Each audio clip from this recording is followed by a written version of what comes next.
भेजेंगे या कुछ भी भेजेंगे तब ना पहुंचेगा, है? तो लेकिन पता ही नहीं मालूम है, अपने अपने ढंग से हर एक व्यक्ति कर रहे हैं, है ना। इसलिए कहते हैं अगर पता नहीं मालूम हो तो पता ले लेना चाहिए, पहले भक्ति का जानकारियां ले लेना चाहिए किस तरह से करना है। तो कहते हैं असंभव काम भी संभव हो जाए। अभी सुन रहे थे, बारी मथे गिरत होई बरू सिकता ते बरू तेल। कहते हैं बालू को मशीन में डालने से तेल निकल जाएगा? नहीं निकलेगा, बिल्कुल सत्य वचन है। कहते हम फिर भी मान जाता हूं अगर निकल जाए कहीं, है? कहते फिर भी मैं मानता हूं, है ना। लेकिन तरती में बाल जन्मता है किसी को? नहीं ना, कभी देखे हैं किसी को? नहीं होता। कहते ये भी हो जाए, इसमें भी बाल निकल आए, कहते हैं ये भी मानता हूं थोड़ी देर के लिए। कहते आकाश में तरह तरह का फूल खिल आवे, लेकिन बिना जमीन का, जब जमीन ही नहीं रहेगा तो उसमें पौधा कैसे लगेगा और आकाश में फूल कहां से आएंगे, हैं? एक जगह कहा है महापुरुषों ने, बिनु संतोष न काम नसाई, काम अछत सुख सपना हुई नहीं, राम भजन बिनु मिटही के कामा, थल बिहुन तरु कभू के जामा। गाने का सारांश जो रामायण पढ़ते हैं उसका अर्थ भी दिया हुआ है। कहते हैं बिना संतोष किए कामना की संतुष्टि नहीं हुआ करते हैं।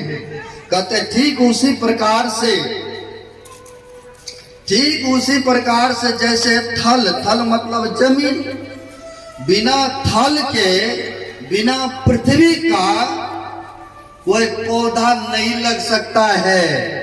थल बिहुन तर कबहू के जामा, बिना थल का, बिना इस पृथ्वी का पौधा नहीं लग सकता है। और उसी तरह से बिना हरि का भजन किए बिगैर मिटही के कामा, यानी काम क्लेश दुख बिना हरि का भजन किए बिगैर नहीं मिट सकता है।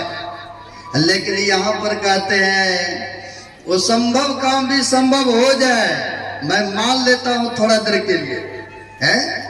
बिना जमीन का, बिना पृथ्वी का, आकाश में तरह तरह का फूल खिल आवे, थोड़ा देर के लिए मैं मान जाता हूं यह भी हो जाए। कहते बांझ का बेटा किसी को मार डाले, जब उनको बच्चा ही नहीं है तो किसको कैसे कैसे मारेंगे? किसी को मार सकता है? लेकिन थोड़ा देर के लिए रामायण में कहते हैं इसको भी मैं मानता हूं, है? ये भी मान जाता हूं थोड़ा देर के लिए हो जाए वो संभव काम संभव। लेकिन कहते हैं बालू को पेरने से तेल नहीं निकलेगा, फिर भी मान गया, चलो उसको निकलने से मानता हूं। लेकिन कहते हैं पानी को मथने से घी हो जाएगा ना, मैं मानता हूं। वहां पर कहते हैं पानी को मथानी करने से घी हो जाए, लेकिन संभव है? नहीं है संभव। लेकिन संत महापुरुष कुछ भी कर सकते हैं। बोलिए प्रेम से श्री सद्गुरु महाराज की जय। तो हम कह रहे थे पानी को मथने से अगर कहीं घी हो जाए, मान लेता हूं यह भी हो जाए, लेकिन आप सबसे संभव नहीं है। अब महापुरुष कुछ भी कर सकते हैं।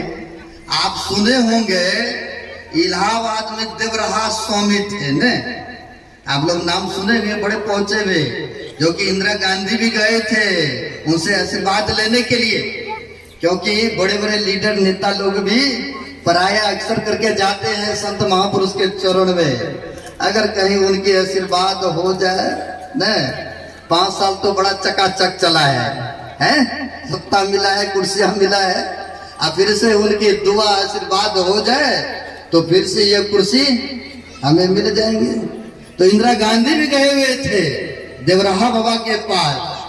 अब देखिए देवराहा बाबा ऐसे संत थे जो कि इलाहाबाद में कुंभ का मेला लगते हैं ना, 12 वर्षों में लगते हैं। वह कुंभ का मेला में कई बार हम भी अटेंड किए हैं कुंभ का मेला, जो कि अपने संस्था का ध्यान साधना शिविर लगते हैं ना, तो उसमें जाया करता हूँ।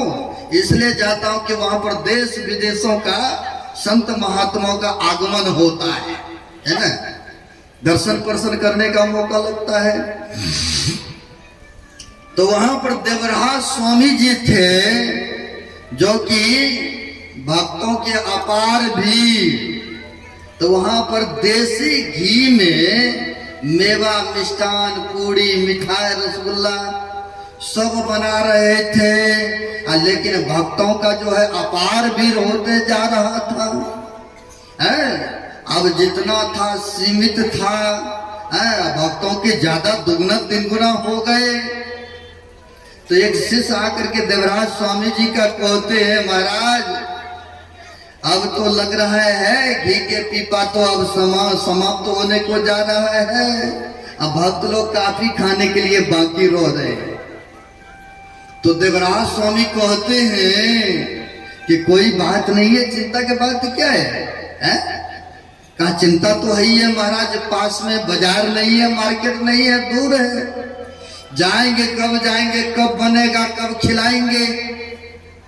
कहा चिंता क्यों कर रहे हो, जाओ ना गंगा माई से ले लो, इतना तो घी पड़ा है? जाकर के लो, गंगा माई से ले लो।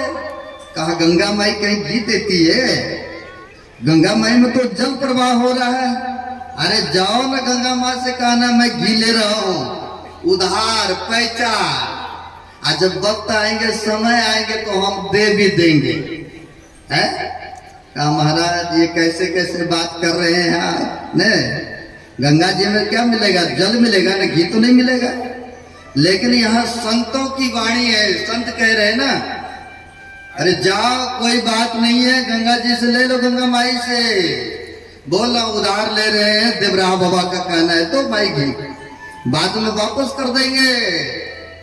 अब सभी भक्तगण गए, टीना ले लेकर के गए और जा करके जल जो था जल भरने लग गए, क्योंकि आदेश था ना कि गंगा माई से घी ले लो। और गए डुबकी लगा लगा करके पीपा को भरने लग गए। अब पीपा भर के जो ही बाहर करे तो ही देसी घी देखने को मिले। जो ही बाहर करे तो ही घी देखने को मिले। सबको आश्चर्यचकित हो गए, ये कैसी चमत्कार है? जितना लेना था 10-20 पीपा बाहर करके ले आया तो जो भी बनाना था, मेवा, मिष्ठान, पूड़ी, छांगना था, सब बनाया, खिलाया है। और समय पा करके संत महापुरुष ने कहा था कि उधार लाते हैं ना, पैसा लाते हैं, और समय पा करके दे भी आया है ना, जैसे लाया तो वैसे दे आया। तो कहते संत महापुरुष वो संभव भी काम संभव करते हैं, लेकिन आप सबसे होगा क्या है? पानी को पूरा मत्ते रहिए, घी निकलेगा, एक बूंद भी घी नहीं निकलेगा। नहीं, संभव है? नहीं है, बिल्कुल सत्य वचन है। लेकिन संत महापुरुष कहते हैं ये भी मान जाता हूं कि पानी के मथानी करने से घी हो जाए, मान लेता हूं थोड़ा देर के लिए। लेकिन कहते हैं बिनु हरि भजन बिना मिटहिन कलेसा, बिना हरि भजन किए, बिना उनका गुण गाए, बिना उनका नाम लिए, कहते हैं यह कामना की तृप्ति नहीं हो सकता है और कभी दुख नहीं दूर हो सकता है। इसलिए कहते हैं बारी मत कृत होई बरु सिकता ते बरु तेज, अब बिनु हरि भजन न भव तरिये सिद्धांत आपे, बिना हरि भजन किए यह भवसागर से उद्धार कल्याण नहीं हो सकता है ना। संसार में चाहे कुछ भी बन करके रहे, है ना, कुछ भी बन करके रहे, चाहे बड़ा से बड़ा पद मिल जाए, है, बड़ा से बड़ा आप धनवान बन जाए, लेकिन परमात्मा को केवल भक्ति से नाता होते ना, है, चाहे बेशक आप बड़े कुल में जन्म लिए हैं, लेकिन अगर वैसा कर्तव्य कर्म नहीं है तो कहते फिर बड़ी दिक्कत है ना भाई, है, धनवान बने हैं, किसी का सेवा ही नहीं हो रहा है, पर उपकार ही नहीं हो रहा, तो ऐसे धनवान से क्या फायदा है? किसी गर्भ का हेल्प नहीं हो रहा है तो इसलिए कहते हैं परमात्मा ने दिया है तो सत्कर्म कीजिए, है, यह सुंदर सा मानव का शरीर दिया है, क्योंकि 84 लाख जोनी में सबसे उत्तम शरीर मिला है। रामायण को पढ़ते हैं या सुनते हैं, कहा है कबहू के कर नानर देही अदेत इसबिनु हेत स्नेही। जब ईश्वर की असीम कृपा होते हैं तब कहीं यह मनुष्य का चोला देते, किस लिए? तो भक्ति भजन भी इसी मनुष्य शरीर से हो सकता है, इसी के लिए दिए हैं, करने के लिए। अगर नहीं करेंगे तो फिर देखिए सो परत्र दुख पावई सिर धुंधुनी पछताए, अकाल ही कर्म है ईश्वर ही मिथ्या दोष लगा, और फिर दुख होगा तो सिर धुन धुन करके पश्चाताप करना पड़ेगा। इसलिए यह सुंदर मौका है, सुंदर यह शरीर दिया है, इसलिए तो भक्ति भजन करने के लिए।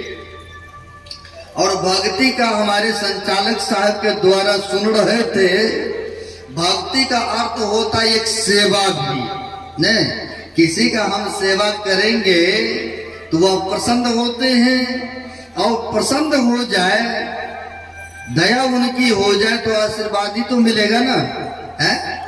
किसी को आप नमन करेंगे चाहे कितना हो वह बैर भावना पिछला हो, अगर पैर छूते हैं, चरण छू लेते हैं, बेशक खोल करके आशीर्वाद नहीं दे बोल करके, लेकिन अंदर दिल से जरूर गवाह करते हैं भाई इसने पैर छुआ है ना, है, दुआ मिलते हैं। और संतों के छुएंगे चरण तो और क्या लाभ, विशेष लाभ मिलता है।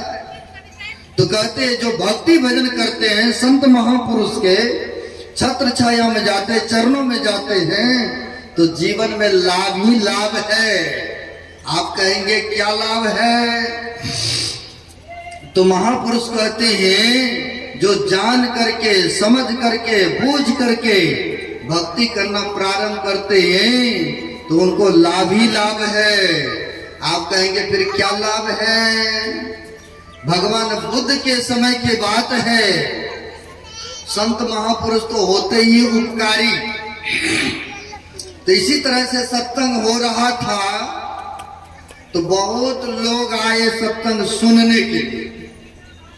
अब उन्हीं में कई बार ऐसा भी होता है, कोई कोई अपने छोटा बच्चा को भी ले चलते हैं साथ में, सोचते हैं ये भी सत्संग सुनेंगे, संत महापुरुषों का दर्शन करेंगे, इनका भी संस्कार बनेगा, फिर होना ही चाहिए। तो वह माँ बाप आए तो बच्चे को भी ले आए, और ले आए तो प्रणाम करते हैं, तो प्रणाम किए तो बच्चे को भी कहते हैं प्रणाम करो।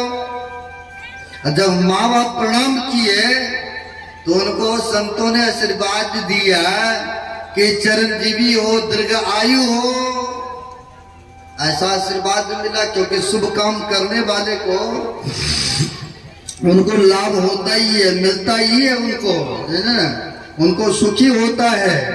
तो कहा चिरंजीवी हो, ऐसा दिया आशीर्वाद। जब ऐसा दिया तो बच्चे ने भी प्रणाम किया, और जब बच्चा ने प्रणाम किया तो उनको आशीर्वाद नहीं देते, कुछ भी महापुरुष नहीं बोलते हैं। और जब कुछ नहीं बोला तो माँ बाप को हुआ कि हम लोग तो दुनिया देख चुके हैं, बहुत दिन तक जी चुके हैं, हम लोगों को आशीर्वाद दिया दीर्घ आयु हो, चिरंजीवी हो, लेकिन बच्चे ने भी तो प्रणाम बातें किया, नमस्कार किया, लेकिन इनको आशीर्वाद नहीं दिए।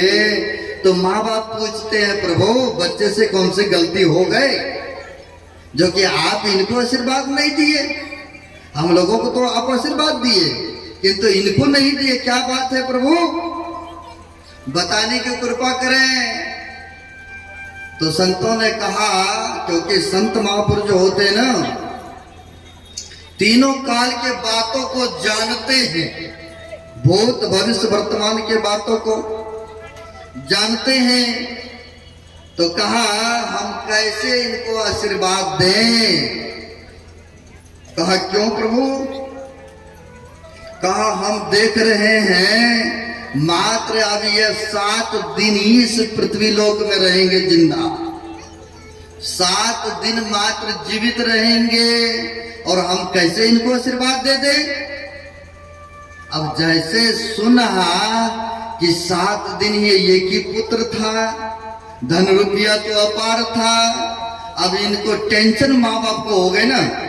माँ बाप को तो होता ही है ना, बच्चे के लिए ना जाने क्या क्या नहीं करते हैं माँ बाप, हैं?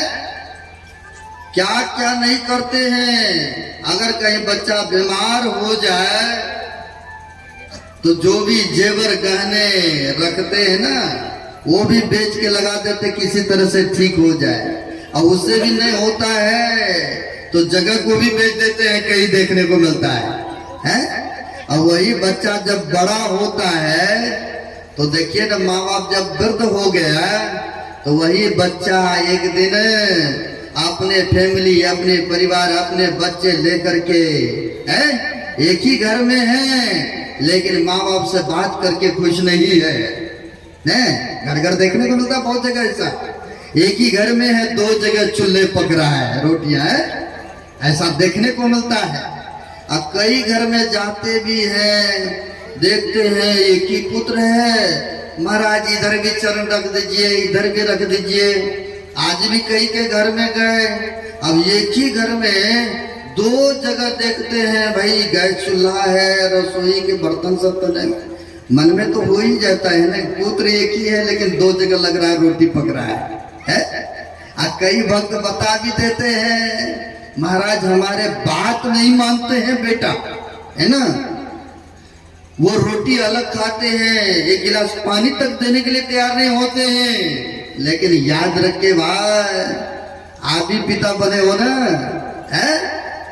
आप अगर सेवा नहीं करोगे, आप चाहोगे कि हमारा पुत्र हो सरवन की जैसा आज्ञाकारी, तीर्थों में भ्रमण कराए, लेकिन आप किए हो क्या? बैकग्राउंड देखो पीछे है, आप किए हो?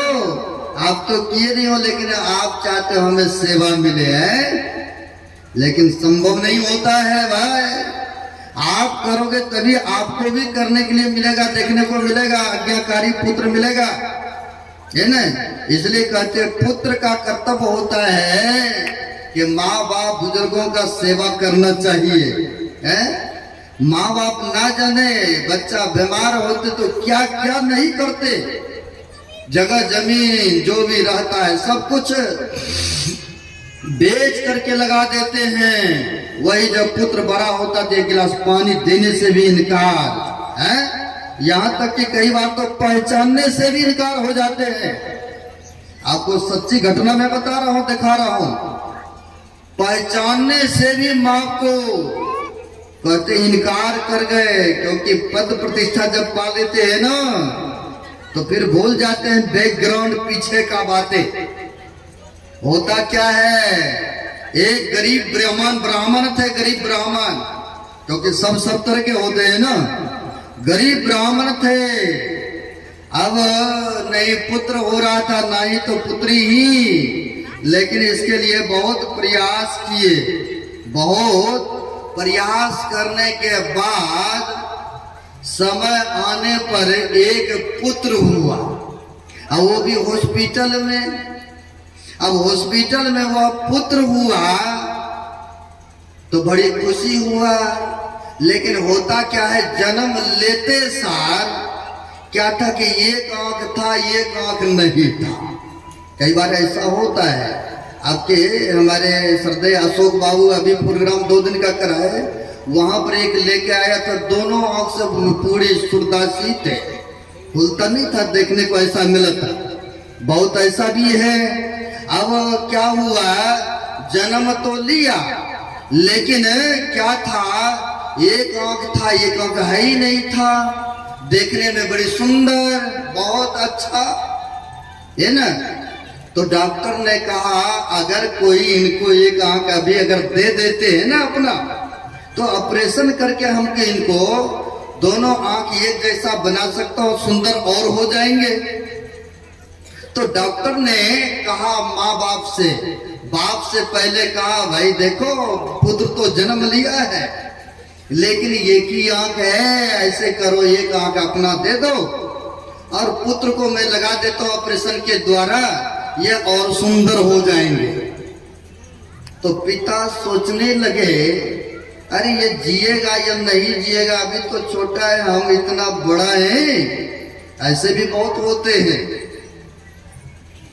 तर्क वितर्क कर रहे हैं, अगर मैं कहीं एक आंख दे ही दिया तो हम तो काना बढ़ जाएंगे, लेकिन क्या पता बच्चा जिएंगे या नहीं जिएंगे, भविष्य की बात है। तो पिता सोच विचार करने के बाद कहा नहीं नहीं नहीं, मैं नहीं दे सकता हूं, जो उनके नसीब में। ऐसा कहा। माँ को जब होश आया तो माँ को भी ये बात पता चला कि एक ही आंख है, अगर कोई एक आंख अपना दे दे पुत्र को तो वह सुंदर और देखने में लग सकते हैं। माँ के हृदय तो है ही, हृदय ही है। इसलिए एक संतों ने कहा है पितसो माता सो गुना, पिता से दर्जा अधिक माता का देते हैं, ये ना 100 गुना बताते हैं अधिक। क्यों ऐसा बताते हैं? कई बार माताएं भोजन करती है, बच्चे को गोद में लेके कहीं कुछ कर दिया तो क्या करते हैं, थाल बाहर में इधर रखते हैं, साफ सुथरे करके फिर आकर के वह भोजन प्रसाद ग्रहण करती है, हैं? कहीं पिता को ऐसा हो जाए अरे लो इसको मैं नहीं लेना गोद में, हैं? इसने मेरा कपड़ा गंदा कर दिया, नहीं?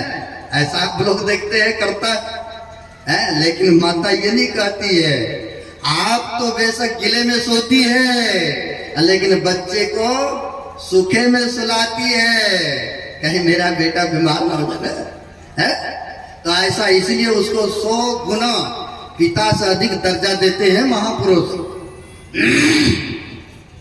अब जैसे ही माँ को पता चला कि कोई एक आंख अपना दे देंगे, बड़े यह दर्दनाक कहानी है, आप सुनेंगे तो आपके ऐसा दिल अंदर से गवा देगा, है ना।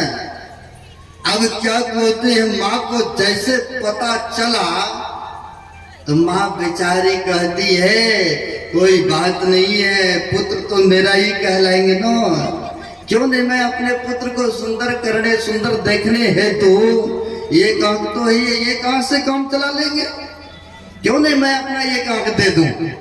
देखिए माँ की हृदय है।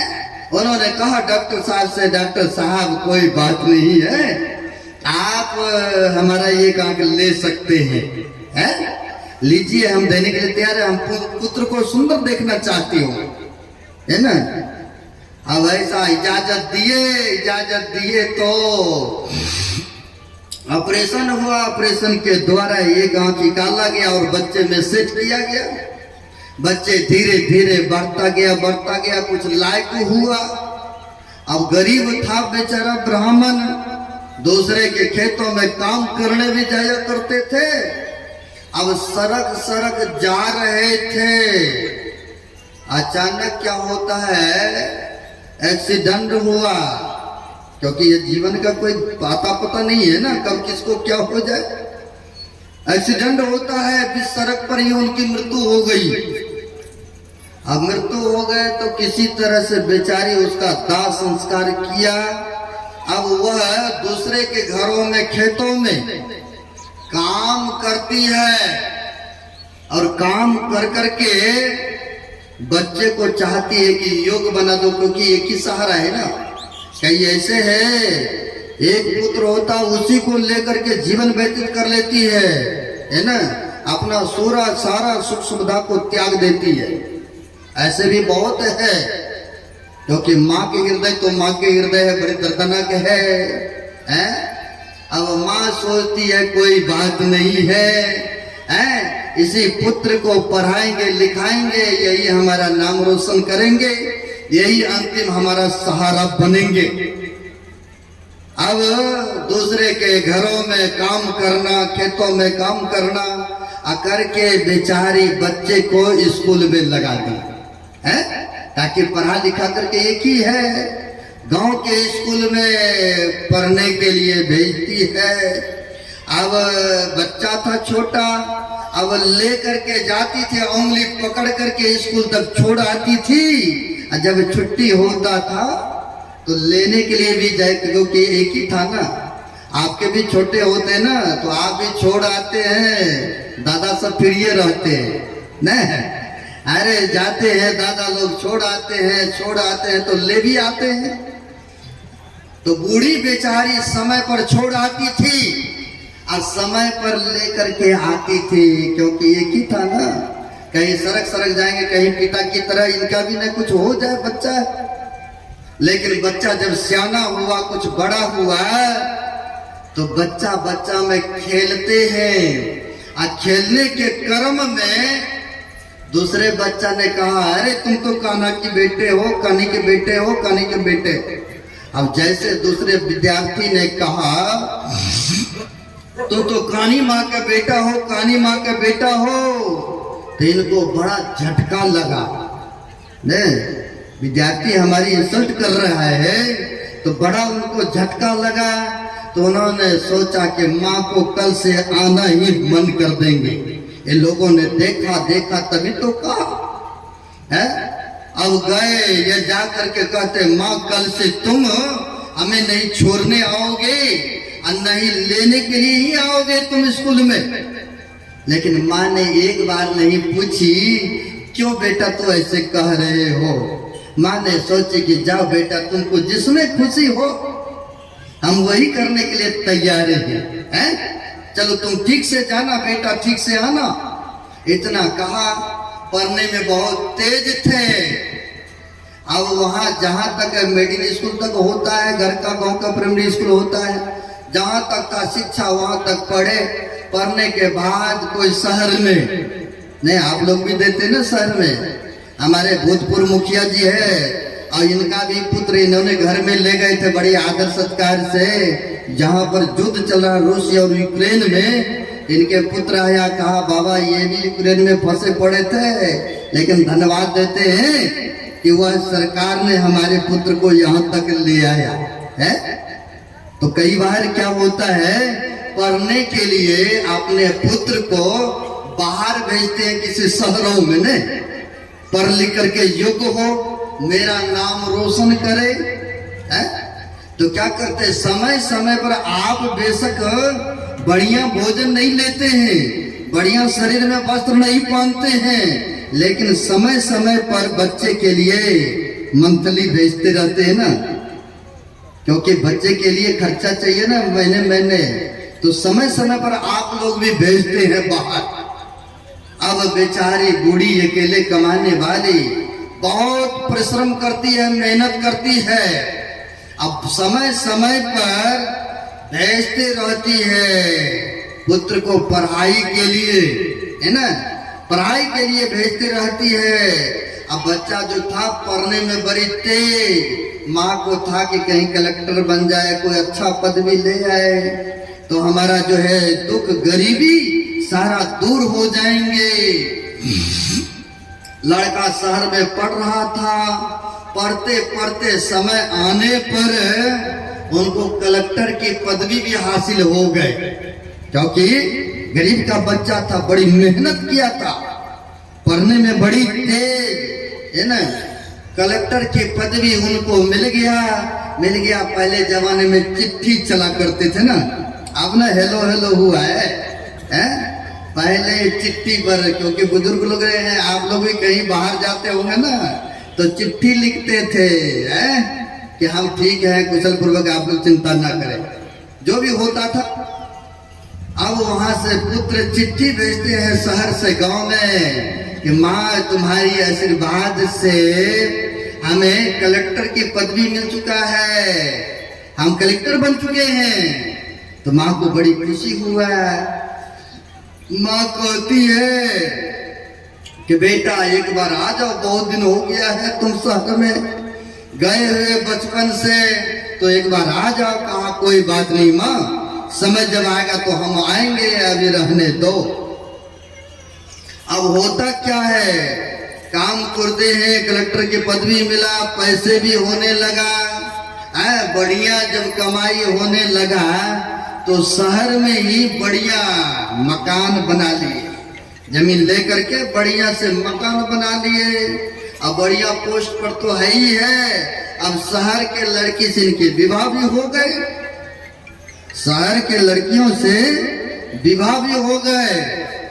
और जब विवाह हो गए तो चिट्ठी भेजते हैं, माँ मैंने शादी कर लिया हूँ और मैंने फ्लाइट भी ले लिया हूँ, बढ़िया घर मकान है।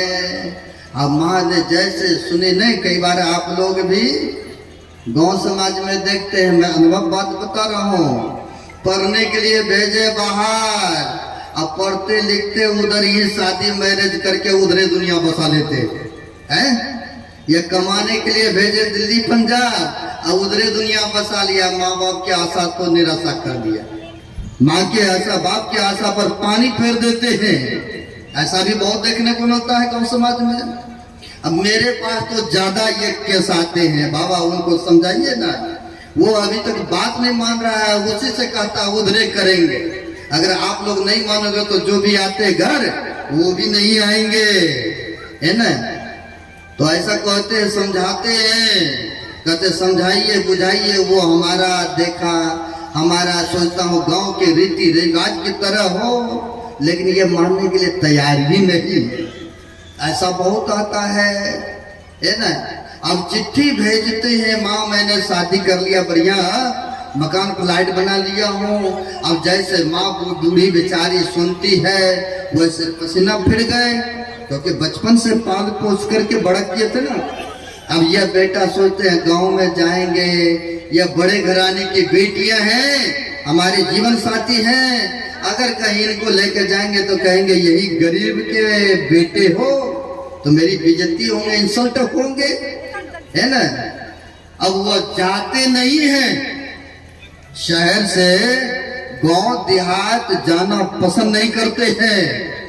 अब होता क्या है, समय पा करके एक पोता भी हो गए, है ना। चिट्ठी लिखते हैं कि माँ तुम पोता बन गए हो, सब समाचार तो पहुंचा रहे, लेकिन आकर के सेवा करके खुश नहीं है।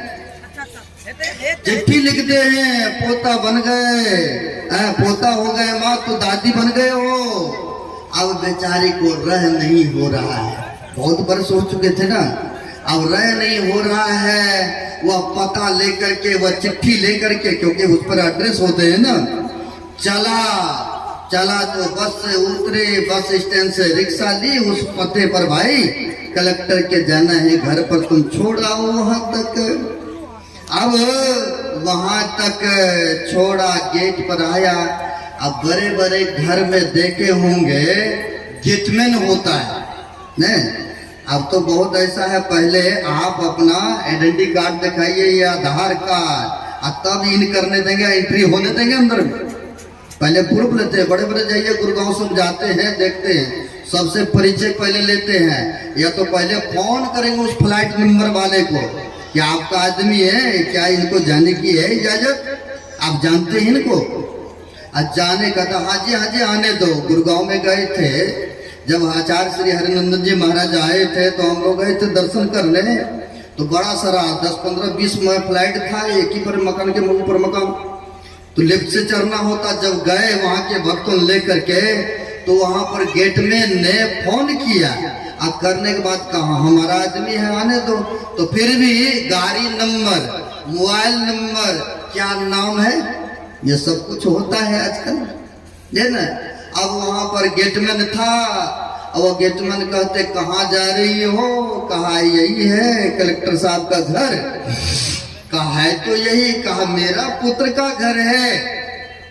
अब उनको विश्वास नहीं हो रहा, ये फटे पुराने में कहाँ एक आंख है, कहाँ देखने में भी ठीक ठाक नहीं, वो कहाँ कलेक्टर साहब, नौकर चाकर बढ़िया घर में। तो उनको हुआ हो सकता है कि कोई न कोई होगा, चलो जाने देते हैं, कोई बात नहीं, होगा तो ठीक है, नहीं होगा तो कोई बात, अपने उनको भगा देंगे। अब जाने दिया, जैसे अंदर जाती है तो झूलना पर छोटा बच्चा जो था ना, जिसके बारे में लिख करके भेजे थे पोता हुआ है तो दादी बन गए, झूलना पर झूल रहे थे। सोचा बेटा और पुतों से बाद में मिलेंगे, पहले पोता को ही गोद में, नहीं छोटा बच्चा सबको प्यारे होते हैं। गई और बच्चा को उठाना चाहिए, अब उठा भी लिया और उसके वहां से देखी बेटा की जो घर वाली थी वो दौड़ के आती है, दौड़ के आती है और कहती है तुम कौन हो, कौन चुड़ैल हो, मेरे बच्चे को लेकर के भागने का प्रयास कर रही हो। झट से उसके हाथ से बच्चे को छीन लेती है और कहता है जी देखो कौन ये चुड़ैल आई है। बेटा भी देखा, लेकिन बेटा एक बार नहीं कह रहा है कि ये मेरा ही माँ है। अब बड़े घर के सेठानी की बेटी कहती है कौन चुड़ैल है, देखो यह बच्चा लेकर के भागना चाह रही है, इनको धक्के देकर को बाहर करो। लेकिन बेटा पहचानते थे, पहचान ये कहाँ का था और चिट्ठी भी था, लेकिन बेटा एक बार भी नहीं कहते हैं कि ये मेरी माँ है। तुम ऐसे क्यों बोल रही हो चुड़ैल है? चुरा करके बच्चे को ले जा रहे हैं, क्योंकि बोलता तो उनको इंसल्ट होता, बेइज्जती महसूस हो रहा था है, इस कारण से वो जा नहीं रहा था गांव में, कहीं ये जान जाएंगे गरीब घर के बेटे के हैं, माँ के बेटे हैं, इनके माँ जो है बहुत गरीब हैं, एक आंख है, देखने में ठीक नहीं है। अब वहां तक पहुंच चुकी है, लेकिन जैसे कहा चुड़ैल है, इनको धक्के मार के भगाओ। बेटा एक बार भी नहीं कहते क्यों ऐसे बोल रहे, एक बार भी नहीं, एक बार भी नहीं कह रहे हैं। अब कहा इनको भगाओ तो बेचारी ठक पड़ गए, जो बेटा था वही नहीं पहचान रहा, वही पहचानने से इनकार है, तो फिर कौन, ये तो फिर भी पराये की बेटी है। अब बेचारी सोच विचार करने के बाद, चूंकि यह धक्का मारे भगाए यहाँ से, वह बेचारी धीरे धीरे नीचे उतरती है। उतरने के बाद कहते गेटमैन से कि रात बीच हमें यहीं पर रहने दो, नीचे में कोई टूटा फूटा घर में, सुबह होंगे तो हम चले जाएंगे जहाँ जाना होगा। तो गेटमैन भी कहा ठीक है रह लो, लेकिन कहा बूढ़ी माई ने एक चिट्ठी लिख दो बाबू, कुछ लिखवाना चाहती हूँ। तो बूढ़ी माई कहती है लिख दो बेटा, तो उसने कहा ठीक है लिखवाओ, क्या लिखवाना चाहती? लिखवाती है कि बेटा तुम जानते हो ये कहानी मैं क्यों हुई, तुम जब जन्म लिया था तो तुम्हारे पास एक ही आंख था, लेकिन डॉक्टरों के सलाह के कारण मैंने एक आंख तुमको दिया ताकि हमारा पुत्र सुंदर लगे। तुमने कभी जानने का प्रयास नहीं किए हो, इसलिए मैंने एक आंख दिया हूं। आज तुम पहचान करने से भी इनकार हो, मेरा तो एक ही तुम आस था, भरोसा था, लेकिन तुम आज इनकार कर दिया, जानने से भी पहचानने से भी।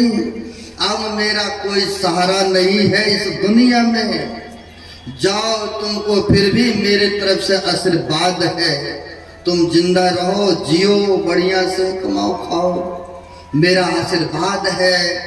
इतना लिखवाती है, लिख करके चिट्ठी रख दी।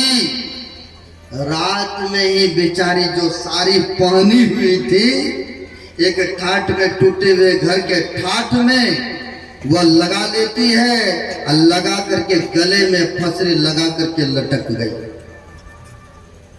क्योंकि जीने का एक ही तमन्ना था, उन्हीं को तो देख करके जी रही थी, लेकिन उसने भी पहचानने से इनकार किया। इसलिए उसने वह कपड़े में लेकर के अपने फांसी लगा लिए। जैसे सुबह होता है नीचे से ऊपर से नीचे आने लगा, तो गेटमैन भी देखते अभी तक बूढ़ी निकली नहीं है घर से, क्या बात है। जाकर के देखा तो देखते हैं ठाठ में लटक रहा है। जाकर के बोला वो उनको, जज साहब को, कलेक्टर साहब को, कैसे से बात है। अब वो उतरते हैं, उतरने के बाद देखते हैं तो ठाठ में लटक रहा है। अब तो इनको गला नहीं, अफसोस, बड़ी चिंता हो रहा है, ये कौन से मेरे से बड़ा पाप हो गए। लेकिन अब पश्चाताप, यह सिर पटकने से कोई लाभ होने वाला है, क्योंकि जो तो घटना था वो तो घट गए, चले गए। अब पश्चाताप कर रहे हैं। चिट्ठी लिख करके छोड़े थे, उन बेटे के घर वाली पढ़ती है, कहा बेटा तुम नहीं पहचाना, तुमने कभी जानने की कोशिश नहीं कि क्यों एक आंख है, तुम मेरे बेटा था लेकिन जी रहा था, तुम्हें देख देख करके तुम जानने से पहचानने से भी इनकार किया। जाओ, मैं तो शरीर छोड़ करके जा रही हूँ, फिर भी आशीर्वाद है, तुम खुश रहना बेटा, जहां रहना। अब तो वहां पर सब कोई अफसोस, चिंता, ये क्या हो गया, कौन से पाप हो गए। लेकिन बाद में पश्चाताप करने का कुछ हाथ लगेगा। यानी माँ बाप बच्चे के लिए क्या नहीं करती है, करते हैं तरह तरह से प्रयत्न, लेकिन समय आने पर बच्चा चिन्हने से भी माँ बाप को इनकार करते हैं। हुआ कि नहीं इनकार है। अब वहां पर सबको आशीर्वाद मिला, लेकिन उनको आशीर्वाद नहीं मिला। तो कह दिया संतों ने कि अब इनका 7 दिन ही आयु बचा है, तो मैं कैसे इसको आशीर्वाद दूं। कहा महाराज कुछ तो उपाय होगा, कुछ तो उपाय होगा, आप कृपा करें, बताएं, आप संत हैं। तो कहा संतों ने उपाय एक ही है। क्या उपाय है। तो साधु महात्माओं को बुलाओ और सत्संग कराओ, दान दक्षिणा दो, जो भी बड़े बुजुर्ग आए तो बच्चे को बोलना उनका चरण छुएंगे, सबका चरण छुएंगे, बढ़िया से सत्संग भंडारा कराओ, दान दक्षिणा दो, संत महात्माओं को आगमन कराओ। बच्चे के लिए माँ बाप क्या नहीं करते, सारा कुछ लुटा देते बच्चे के पीछे, परिवार के पीछे है। सबको जितना हुआ सबको निमंत्रण दिया। 7 दिन तक सत्संग वहां पर होता रहा। और 7वां दिन वो भी आए जिसने बताया था इनका 7 दिन ही आयु बचा है। 7वां दिन वो भी आए पूरे मंडली के साथ। बच्चे ने जाकर के चरण छूते हैं और चरण छूने के बाद कहा आयुष्मान हो, दीर्घ आयु हो। अब दीर्घ आयु होने के जो आशीर्वाद दिया तो माँ बाप को हुआ कि अब तो दे रहे हैं लंबी आयु होने का आशीर्वाद, लेकिन ये भी पता कर लें कि कितना बरस तक हमारा पुत्र जीवित रहेंगे। क्योंकि जिसने बताया था, जैसे जैसे उपाय कहा था मैंने वैसे वैसे किया हूँ। तो महाराज आप कृपा करें बता दें कितना बरस तक ये अब जीवित रहेंगे मेरा पुत्र। तो भगवान बुद्ध ने कहा अब यह बच्चा 107 बरस तक जीवित रहेंगे। 107 बरस तक आप जीवित रहेंगे। तो देखिए संतों के सेवा करने का है, पैर छूने का, चरण छूने का, सत्संग कराने का, बच्चे का आयु बढ़ गई कि नहीं। यानी सेवा किया हुआ कभी निरर्थक नहीं जाते हैं, पर उपकार किया हुआ कभी निष्फल नहीं जाते हैं। इसलिए यह जो देख रहे हैं यह दोनों भाइयों ने, 100 परिवार ने, जो कि यह 2 दिवसीय का सत्संग रखे हैं और अगले साल के लिए भी कई भक्तों ने आमंत्रित कर दिए। बड़े खुशी हुआ। हम लोगों को इतने दूरों से, पंजाब प्रांत से ले आया और यहाँ पर आए तो आज तो कई घंटा तक मेरे घर में बड़ी यहाँ के भक्तों को देखा मैंने। श्रद्धा अंदर है साधु महात्मा के प्रति बड़े श्रद्धा के साथ घर में लेकर के गए, कुछ खिलाए भी, कुछ पिलाए भी, और कुछ जेब में भी डालते रहे, है ना। और कुछ ऐसा भक्त की कुछ दक्षिणा भी, कपड़े भी देते रहे, हैं। ऐसा यहाँ के भक्तों की उदारता दिल में देखा। बहुत बहुत आप सब भाग्यशाली हैं, पुण्यात्मा हैं, जो कि इतने अपार संख्या में आप लोग आकर के भाग लिए हैं। सबसे विशेष तो धन्यवाद के पात्र हैं सभे हमारे राजा सोनी बाबू और इनके भाई जो हैं, ये 100 परिवार सेवा में लगे रहे। इनके ही देन है, सारा खर्चा सब कुछ इनके ही माध्यम से होता रहा। बड़े धूमधाम से आप सब भी ले आए, बड़े हमें खुशी हुआ। जो शुभ काम करते हैं परमात्मा की कृपा उनके ऊपर सदैव बने रहते हैं। तो मैं ये 100 परिवार के लिए मैं कामना करता हूँ, ये लोग और परलोक दोनों सुखद हो, मंगलमय हो और शुभ काम कराते रहे, करते रहे। और आप सबके लिए भी शुभकामना मंगल कामना करता हूँ कि आप सबका भी इसी तरह से श्रद्धा साधु महात्माओं के प्रति बना रहे। आप सबका भी यह लोक और परलोक दोनों सुखद हो, मंगलमय हो, यही शुभकामना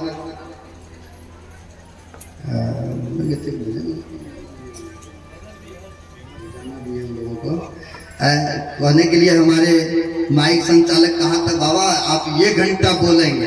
अब बोलते बोलते मेरे 1 घंटा पूरे हो गए। अब ये भजन भी सुनेंगे, फिर हम लोगों को यहाँ से मचाहा के लिए 2 दिन का प्रोग्राम है, हम लोगों को प्रस्थान भी करना है। इसलिए शुभकामना करता हूँ आप सबके लिए, ये लोक और परलोक दोनों सुखद हो, मंगलमय हो। यही शुभकामना के साथ अपने वक्तव्य को विराम देता हूँ। अब एक भजन सुनेंगे, फिर जो हो आध्यात्मिक आत्मा हमारे माइक संचालक आपको देंगे। बोलिए प्रेम से श्री सद्गुरु महाराज की जय।